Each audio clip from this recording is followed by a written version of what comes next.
नमस्कार मेरे प्यारे बच्चों। हम लोगों ने अंतिम वीडियो में संधायक वाले चैप्टर के सवालों पर चर्चा करी थी। आज हम जो न्यूमेरिकल्स करेंगे बेटा वो नेक्स्ट चैप्टर विद्युत धारा वाले चैप्टर के करेंगे।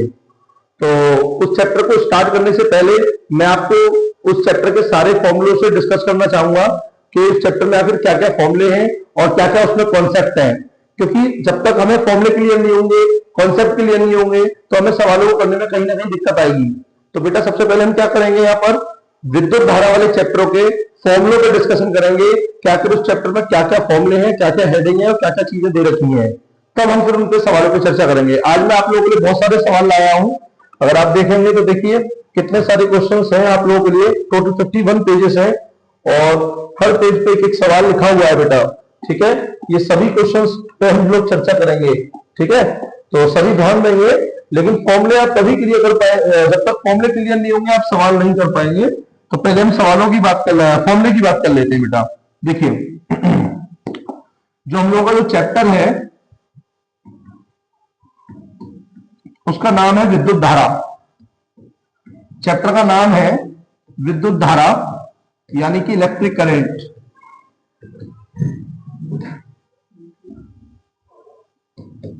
इलेक्ट्रिक करंट इस चैप्टर में मैं जिन फॉर्मूलों पर डिस्कशन करने वाला हूं उसमें सबसे पहला फॉर्मूला आएगा विद्युत धारा का। देखिए विद्युत धारा जो होती है वो होती है आई, और फॉर्मूला होता है I is equal to Q upon T. I is equal to formula होता है क्यू अपॉन टी। अब एक बच्चा मुझसे बोलता है कि सर यहाँ पे क्यू क्या चीज है, तो आप कहेंगे क्यू यहाँ पर वैद्युत आवेश है, जहां क्यू क्या है वैद्युत आवेश, और इसका फॉर्मूला होता है Q is equal to N E.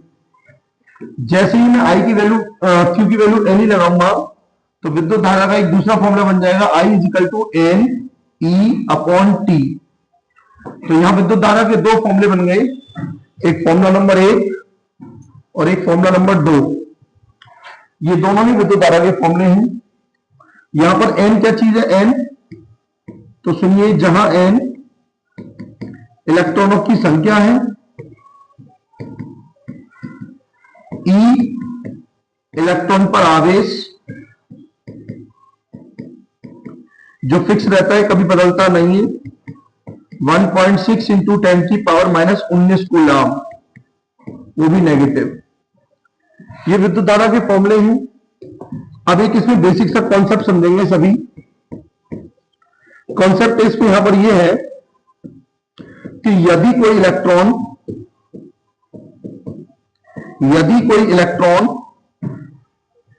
Are त्रिज्या के वृत्तीय पथ पर v वेग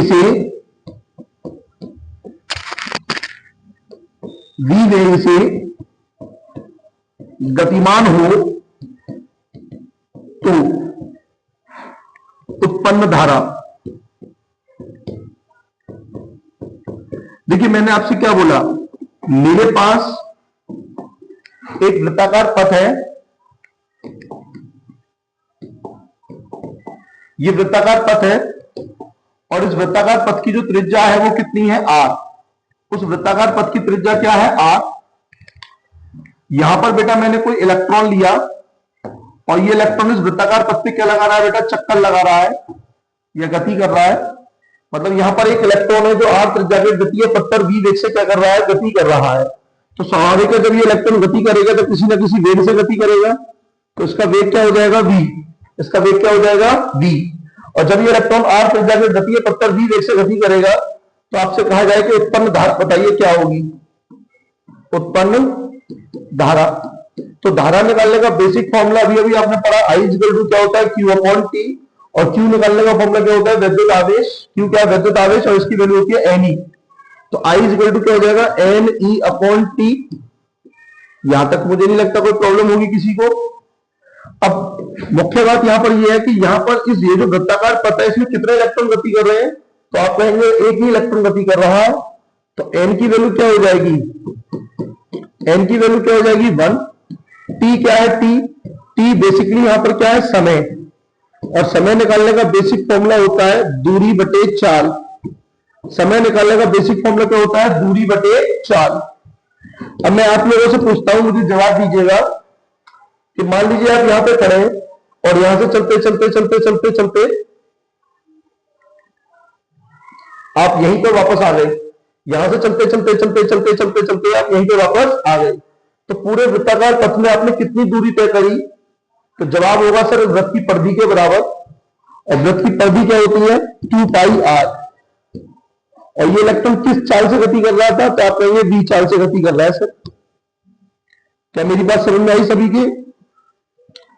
इस वैल्यू को उठाकर रख देंगे यहां पर। रखने पर तो जैसे ही रखूंगा तो देखिए क्या होगा। आई तो आई रहेगा।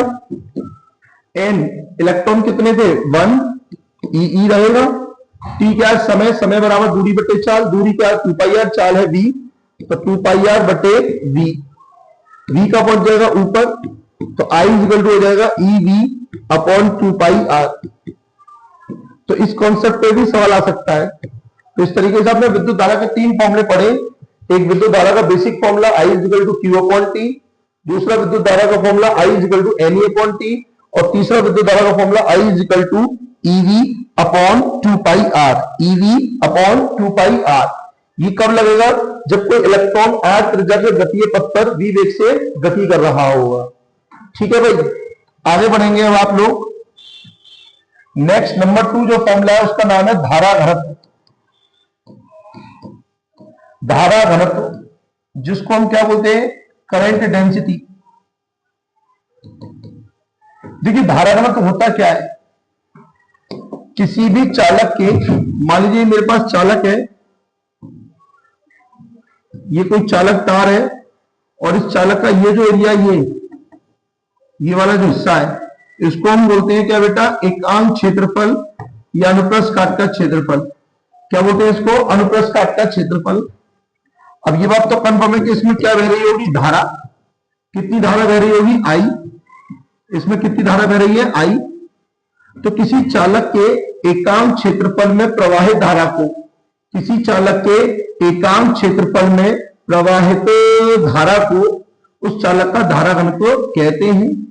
इसे J से प्रदर्शित करते हैं और J इजिकल टू फॉर्मूला होता है I upon A. J is equal to formula होता है आई अपॉन ए। अच्छा, ए के बारे में मैंने अभी थोड़ी देर बताया। ए होता है क्या? अनुप्रस्थ काट का क्षेत्रफल। यानी कोई भी बेलनाकार तार है तो उसके जो आधार होते हैं, उसके जो सिरे होंगे, उनका एरिया। तो अगर आप ध्यान से देख रहे हैं तो ये जो एरिया है ये वृत्त की शेप में है। ये किसकी शेप में होता है बेटा? वृत्त की शेप में। और वृत्त का एरिया क्या होता है? पाई आर स्क्वायर। वृत्त का एरिया क्या होता है? पाई आर स्क्वायर। तो अगर मैं चाहूं तो धारा घनत्व के फॉर्मूले में लिख सकता हूं J is equal to I upon pi are square. तो इस तरीके से धारा घनत्व के कितने फॉर्मूले हो गए? 2 फॉर्मूले हो गए। एक हो गया J is equal to I upon A और दूसरा हो गया I upon pi are square. Next आता है फॉर्मूला नंबर 3। नेक्स्ट आता है फॉर्मूला नंबर 3, वैद्युत प्रतिरोध। ओम के नियम से वैद्युत प्रतिरोध का सूत्र मैंने निकलवाया था आपको। ओम के नियम से वैद्युत प्रतिरोध का सूत्र, वैद्युत प्रतिरोध होता है R और R इक्वल टू क्या होता है? V upon I। कई बार ये पूछा जाता है कि वैद्युत प्रतिरोध आखिर किन किन बातों पर निर्भर करता है। तो नेक्स्ट पॉइंट आता है बेटा वैद्युत प्रतिरोध की निर्भरता। वैद्युत प्रतिरोध की निर्भरता।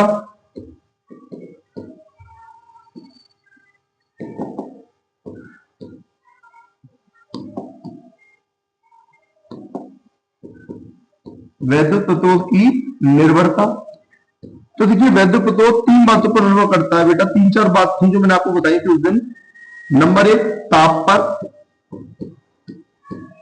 नंबर 2 पदार्थ की प्रकृति पर,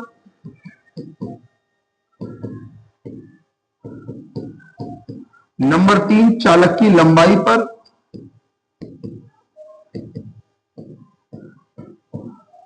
और नंबर 4 चालक के अंतःस्थ काट के क्षेत्रफल पर।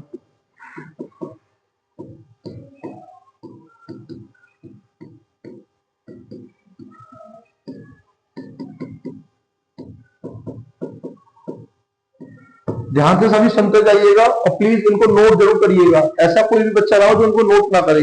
ये सभी फॉर्मूले नोट करेंगे तभी आपका काम चलेगा बेटा, ठीक है। ध्यान से समझेंगे। देखिए ताप के बारे में तो मैंने ये कहा था कि अलग अलग पदार्थों का जब ताप बढ़ाने पर क्या होता है, इनका प्रतिरोध बढ़ जाता है। जैसे ही आप टेम्परेचर बढ़ाएंगे तो प्रतिरोध क्या हो जाएगा, बढ़ जाएगा। पदार्थ की प्रकृति में मैंने आपसे ये कहा था कि अलग अलग पदार्थों का प्रतिरोध अलग अलग होता है। सबसे कम प्रतिरोध जो होता है बेटा वो सिल्वर का होता है, चांदी का। उससे ज्यादा किसका होता है, उससे ज्यादा किसका होता है, कॉपर का। उससे ज्यादा किसका होता है, एल्यूमिनियम का। और बेटा अगर मुझसे कोई पूछे सबसे ज्यादा प्रतिरोध, तो सबसे ज्यादा प्रतिरोध देखिए जो बल्ब में जो फिलामेंट लगा होता है टंगस्टन नामक धातु का, उसका होता है। उससे भी ज्यादा प्रतिरोध किसका होता है, जो हीटर में निकोल का वायर लगा होता है उसका होता है, ठीक है। बट हमारे यहाँ जो तार यूज किए जाते हैं वो बेसिकली इन तीन पदार्थों यूज किए जाते हैं, सिल्वर के, कॉपर के और एल्यूमिनियम के। सिल्वर की भी कॉस्टली है तो सिल्वर हर कोई यूज नहीं करता और अब इसका यूज होना धीरे धीरे कम होता जा रहा है। बेसिकली ज्यादातर हम जो लोग यूज करते हैं वो कॉपर और एल्यूमिनियम का करते हैं, ठीक। अब नेक्स्ट आता है चालक की लंबाई पर। तो मैंने आपसे कहा था कि किसी भी चालक का प्रतिरोध उस चालक की लंबाई के समानुपाती होता है। समानुपाती का मतलब आप समझ रहे होंगे, किसी भी चालक का प्रतिरोध उस चालक की लंबाई के समानुपाती होगा। अर्थात लंबाई जितनी ज्यादा होगी प्रतिरोध उतना ही ज्यादा होगा और लंबाई जितनी कम होगी प्रतिरोध उतना ही कम होगा। नेक्स्ट आता है चालक के अंतस्काट के क्षेत्रफल पर। क्षेत्रफल पर कैसे निर्भर करता है बेटा, देखिए प्रतिरोध जो होता है वो व्युत्क्रमानुपाती होता है क्षेत्रफल के। प्रतिरोध जो होता है वो व्युत्क्रमानुपाती होता है अंतस्काट के क्षेत्रफल के। क्षेत्रफल जितना ज्यादा होगा प्रतिरोध उतना ही कम होगा। मेरी बात समझ में आ रही है। अब हमने क्या करा, इन दोनों बातों को मिला दिया, समीकरण नंबर 1 और समीकरण नंबर 2। जब दोनों को हम कंबाइन करेंगे तो आपने क्या देखा, जल्दी बताइए मुझे। समीकरण 1 और समीकरण 2 दोनों को अगर मैं कंबाइन कर दूं तो आपने क्या देखा, सर हमने देखा कि R जो है प्रोपोर्शनल हो जाएगा L/A के। प्रोपोर्शनल का साइन हटा के जब इक्वल का साइन लगाएंगे तो बदले में कांस्टेंट वैल्यू आती है ρ L/A। क्या कोई आपत्ति, बताइए जल्दी, सभी के समझ में आ रही बात। अब यहाँ पे जब हमने समानुपाती का अक्षर डाले, बराबर का अक्षर लगाया तभी तो ये आया रो। तो अगर मुझसे पूछेंगे रो है क्या, इसे हम क्या बोलते हैं, रो। तो ये रो एक नियतांक है, रो एक नियतांक है जिसे हम क्या कहते हैं बेटा, जल्दी बताइए, जिसे हम क्या कहते हैं, बताओ भाई, बताओ ना, तो नीचे पूछ रहा हूं जवाब दो। तो रो एक नियतांक है जिसे हम क्या कहते हैं, जिसे हम एक वैद्युत प्रतिरोध, सही, जिसे हम क्या कहते हैं बेटा, विशिष्ट प्रतिरोध, विशिष्ट प्रतिरोध या प्रतिरोधकता कहते हैं, प्रतिरोधकता कहते हैं। ध्यान रखेंगे सभी। वैसे तो ये नियतांक है लेकिन इसे बोलते क्या है, विशिष्ट प्रतिरोध या प्रतिरोधकता, ठीक है। इस पे भी हम आएंगे लेकिन उससे पहले एक नोटेड बात समझिए बेटा। देखिए एक नोटेड बात क्या है, मेरी बात को ध्यान से सुनेंगे सभी, एक नोट पॉइंट समझे बेटा। देखिए कई बार ऐसा होगा, आपको एक सवाल आएगा बोर्ड एग्जाम में कि एक तार की लंबाई को खींचकर दुगना कर दिया जा रहा है, या उसकी लंबाई को मतलब तार को काट के उसकी लंबाई आधी कर दी जा रही है, या क्षेत्रफल को दुगना कर दिया जाए, 4 गुना कर दिया जाए, तो ऐसे केस में प्रतिरोध कितने गुना हो जाएगा। तो देखिए उस केस में एक बात समझिए, अभी अभी मैंने आपको एक बात बताई कि R प्रोपोर्शनल है L के और R प्रोपोर्शनल है 1/A के। तो ये तो हो गया समानुपाती और ये क्या हो गया व्युत्क्रमानुपाती। जब दोनों इक्वेशंस को मिलाया था तो R प्रोपोर्शनल क्या आएगा, L/A। तो मैं यही बात आपको समझाना चाह रहा हूं कि R प्रोपोर्शनल है किसके बेटा, L/A के। यहां तक कोई प्रॉब्लम, यहां तक कोई प्रॉब्लम नहीं होगी भाई यहां तक तो अभी समझा के आया हूं। अब यहां पे अगर मैं आपको ये बोलूं कि भाई एक्सपेंडेड फॉर्मूला बना दो इसका, एक्सपेंडेड फॉर्मूला, एक्सपेंडेड फॉर्मूले को हिंदी में क्या बोलते हैं हम लोग, प्रसारित सूत्र। क्या बोलते हैं, प्रसारित सूत्र। तो इसका एक्सपेंडेड फॉर्मूला, देखिए एक्सपेंडेड फॉर्मूला, हाँ कुछ बच्चों के जवाब में आया सर ये एक्सपेंडेड फॉर्मूला क्या होता है। देखिए जब कोई चीज बढ़ रही है, घट रही है, मतलब उसका प्रसार हो रहा है, उसकी लंबाई बढ़ रही हो, दुगुनी हो रही है, 3 गुनी हो रही है, क्षेत्रफल 4 गुना हो रहा है, तो ऐसे केस में क्या लगाते हैं बेटा, एक्सपेंडेड फॉर्मूला यानी प्रसारित सूत्र। जब कोई चीज ये दे रखी थी और बदल के अब दूसरी हो गई तो क्या फर्क पड़ेगा, तो उस केस में क्या लगाते हैं, एक्सपेंडेड फॉर्मूला। तो एक्सपेंडेड फॉर्मूला ये कहते हैं कि एक्सपेंडेड फॉर्मूला कभी भी याद नहीं किए जाते, बनाए जाते हैं। कैसे? आर प्रोपोर्शनल एफ होने, ठीक है।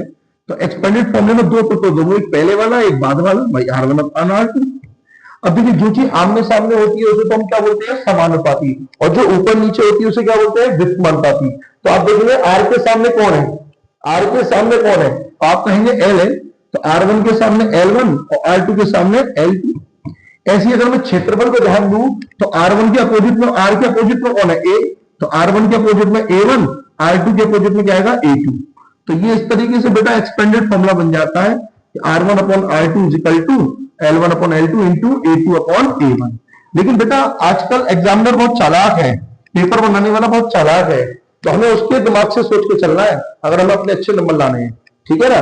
तो देखिए हम करेंगे क्या, आजकल एग्जामिनर क्या करता है, वो या तो सिर्फ लंबाई की बात करेगा या फिर क्षेत्रफल की बात करता है। या तो वो सिर्फ ये बोलेगा कि लंबाई को दुगना कर दिया जा रहा है या लंबाई को 4 गुना कर दिया जा रहा है, क्षेत्रफल का कोई जिक्र ही नहीं करेगा सवाल में। तो ऐसे केस में आप ये फॉर्मूला नहीं लगाओगे, क्योंकि वहां तो सिर्फ लंबाई की बात हो रही है, क्षेत्रफल की बात ही नहीं हो रही। या कभी कभी ऐसा भी होगा वो लंबाई की बात नहीं करेगा, आप करेगा क्षेत्रफल दुगना हो रहा है या आधा हो रहा है, तो दोनों ही केसों में भाई बात अलग अलग होगी। जैसे देखिए, जैसे मान लीजिए सिर्फ जब केवल लंबाई में परिवर्तन हो, यहां पे एक पॉइंट बनाएंगे हम, जब केवल लंबाई में परिवर्तन हो, या ये भी कह सकता हूं जब केवल सवाल में लंबाई की बात हो रही हो, लंबाई में परिवर्तन हो, है ना। तो दूसरा केस भी क्या बनेगा, जब केवल, दूसरा केस क्या बनेगा, जब केवल क्षेत्रफल में परिवर्तन हो, क्षेत्रफल में परिवर्तन हो। तो दो अलग अलग केस बन रहे हैं, एक बार लंबाई में परिवर्तन हो रहा है और एक बार क्षेत्र में परिवर्तन हो रहा है ना। तो देखिए सुनिएगा ध्यान से आप लोग, जब केवल लंबाई में परिवर्तन होगा तो क्या होगा, देखिए जब केवल लंबाई में परिवर्तन हो तो R1 upon R2 is equal to, क्योंकि लंबाई का जिक्र हुआ तो सिर्फ आप लंबाई लिखेंगे L1 अपॉन L2, क्षेत्रफल का कोई रोल नहीं होगा। लेकिन क्योंकि आप देख रहे होंगे यहाँ पे इनकी हमें घातांक बराबर करनी होती है, तो इसकी पावर 1 और इसकी पावर 1 कितनी होगी, पावर 2।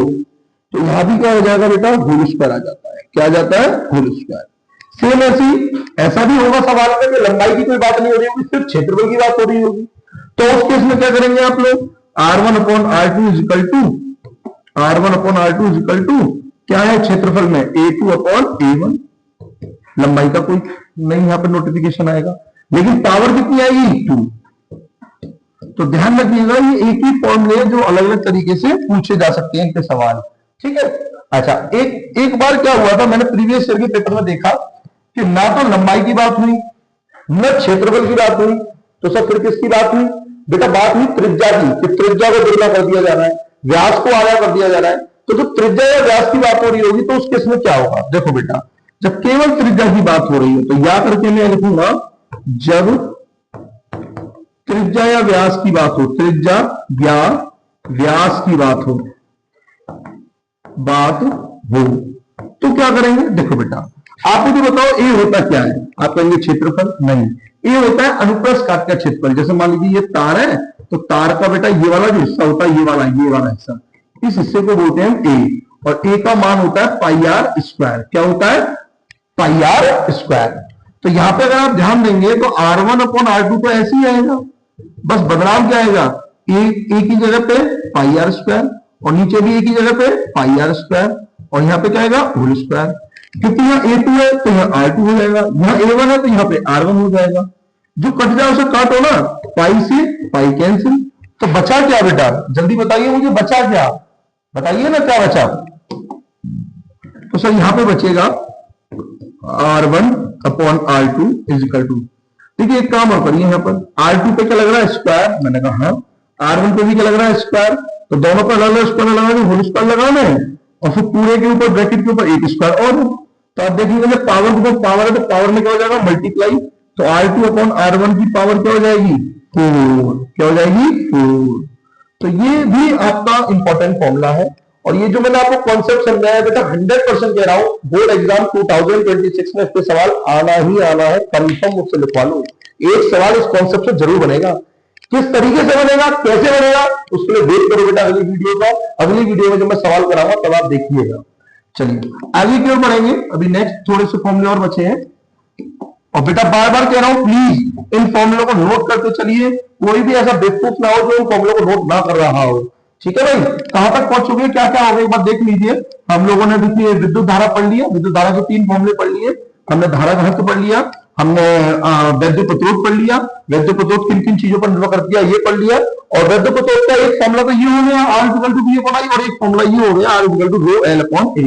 अब ये रो क्या चीज है, इस पर चर्चा करते हैं। ये रो क्या है, तो रो एक नियतांक है जिसे हम लोग क्या बोलते हैं बेटा, वैद्युत प्रतिरोध, सॉरी विशिष्ट प्रतिरोध या प्रतिरोधकता कहते हैं। एक बार रुकिएगा, हाँ क्या बोलते हैं इसे हम, विशिष्ट प्रतिरोध या प्रतिरोधकता कहते हैं। आइए इसी प्रतिरोधकता पर चर्चा करते हैं, ध्यान दें सभी। तो जो नेक्स्ट फॉर्मूला जो आने वाला है, फॉर्मूला नंबर 3 के बाद 5 सॉरी, हाँ 5। तो विशिष्ट प्रतिरोध क्या होता है, ध्यान दें सभी। विशिष्ट प्रतिरोध स्पेसिफिक रेजिस्टेंस, इसका दूसरा नाम और है प्रतिरोधकता। क्या बोलते हैं, प्रतिरोधकता। तो विशिष्ट प्रतिरोध या प्रतिरोधकता होता है रो, और रो निकालने का एक फॉर्मूला होता था E अपॉन जे, और दूसरा एक फॉर्मूला और है rho is equal to R A upon L, rho is equal to R A upon L. ये दोनों ही किसके फॉर्मूले हैं, विशिष्ट प्रतिरोध या प्रतिरोधकता के। ये जब लगेगा जब वैद्युत क्षेत्र की तीव्रता और धारा घनत्व दिया हो, और ये वाला जब लगेगा जब rho is equal to R A upon L दिया हो। ठीक है, प्रतिरोध दिया हो, क्षेत्रफल दिया हो, लंबाई दी हो। नेक्स्ट फॉर्मूले की तरफ आ रहे हैं, फॉर्मूला नंबर 6 वैद्युत चालकता।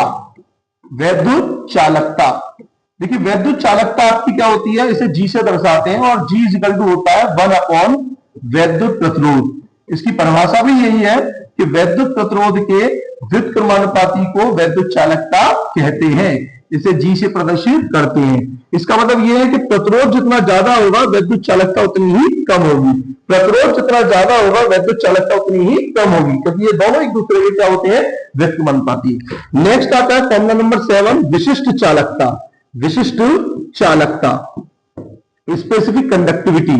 विशिष्ट चालकता होता है आपका सिग्मा, और सिग्मा इज इक्वल टू होता है 1 अपॉन रो, 1 अपॉन रो। ध्यान रखेंगे सभी, सिग्मा इज इक्वल टू क्या होता है 1 अपॉन रो। ये रो वही है जो अभी थोड़ी देर पहले मैं आपको बता रहा था विशिष्ट प्रतिरोध। तो इसकी परिभाषा भी यहीं से बन जाएगी कि विशिष्ट प्रतिरोध के व्युत्क्रमानुपाती को विशिष्ट चालकता कहते हैं, इसे सिग्मा से प्रदर्शित करते हैं, sigma is equal to 1 upon rho. आगे क्यों बढ़ेंगे बेटा, नेक्स्ट मोस्ट इंपॉर्टेंट फॉर्मूला कितने हो गए, 7। नेक्स्ट फॉर्मूला बेटा 8। नेक्स्ट आता है अनुगमन वेग। अनुगमन वेग या अपवाह वेग भी कह सकते हैं इसको, वह वैद्युत धारा में संबंध, वैद्युत धारा में संबंध।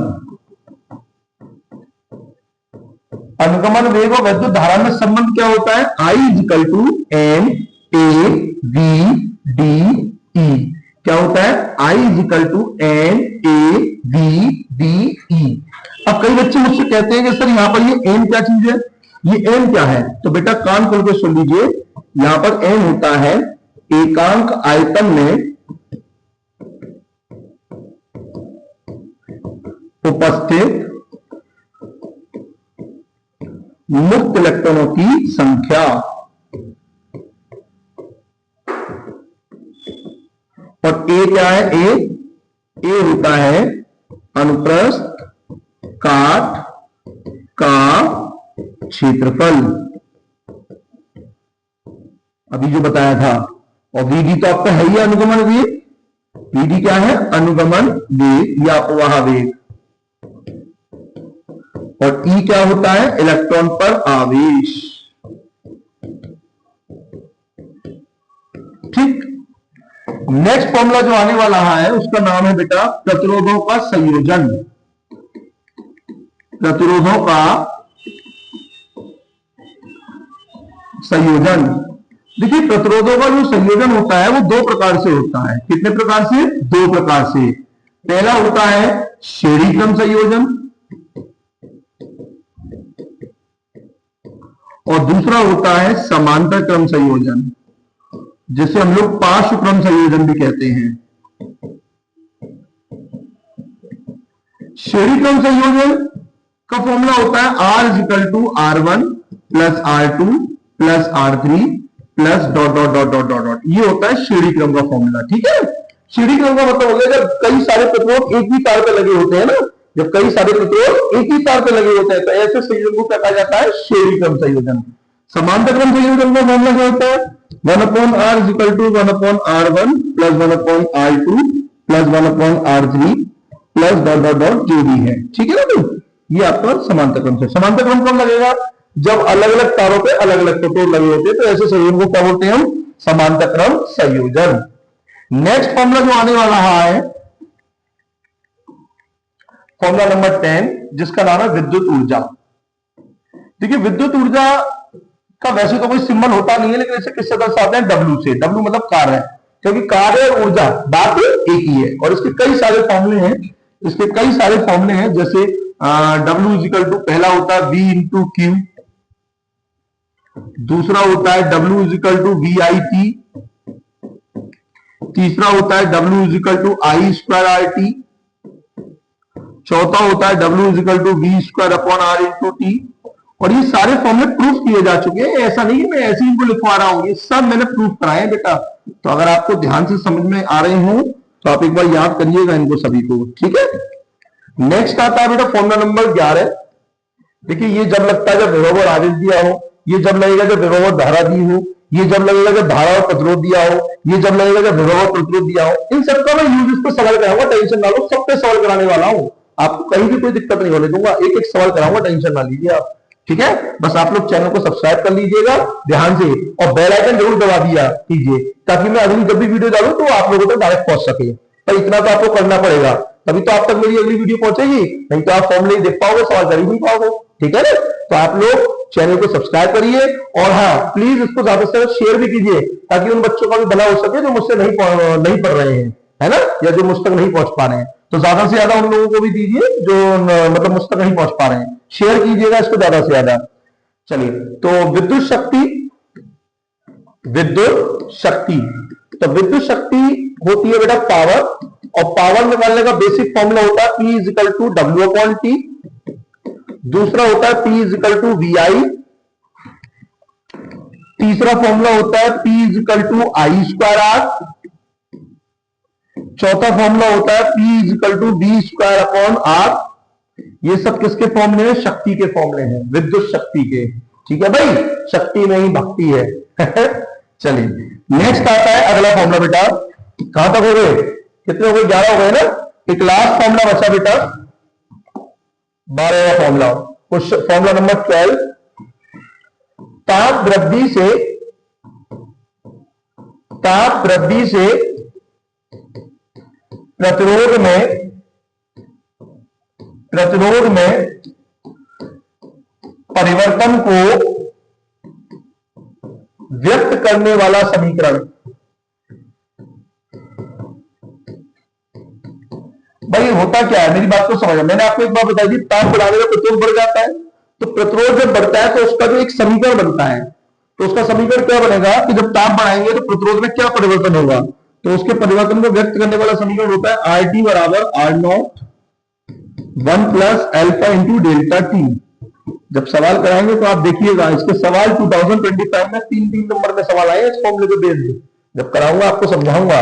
R0 यहाँ पे 0 डिग्री सेल्सियस ताप का प्रतिरोध होता है, RT 3 डिग्री सेल्सियस ताप का प्रतिरोध होता है, और ये अल्फा क्या चीज है, अल्फा, तो जहां अल्फा होता है ये ताप प्रतिरोध गुणांक, ताप प्रतिरोध गुणांक।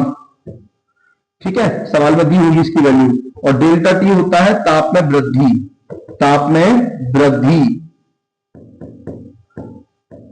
क्लियर है सभी को। तो बेटा प्लीज इन सभी फॉर्मूलों को आप नोट कर लीजिएगा, ये जितने भी फॉर्मूले हैं मैंने कहां से कराए हैं, 1 से स्टार्ट किए थे, और इन सवालों को आप जरूर नोट कर लीजिए, फॉर्मूलों को जरूर नोट कर लीजिएगा, क्योंकि जब तक इन फॉर्मूलों को आप नोट नहीं करेंगे तब तक आपको सवाल समझने में दिक्कत आएगी भाई। ठीक है भाई, तो नेक्स्ट वीडियो का वेट कीजिए और प्लीज इसको शेयर एंड सब्सक्राइब कर लीजिएगा। जैसे ही नेक्स्ट वीडियो आप मतलब इसको सब्सक्राइब कर लेंगे, आप इसको सब्सक्राइब कर लेंगे तो आपको नेक्स्ट वीडियो मिल जाएगी। ठीक है, धन्यवाद।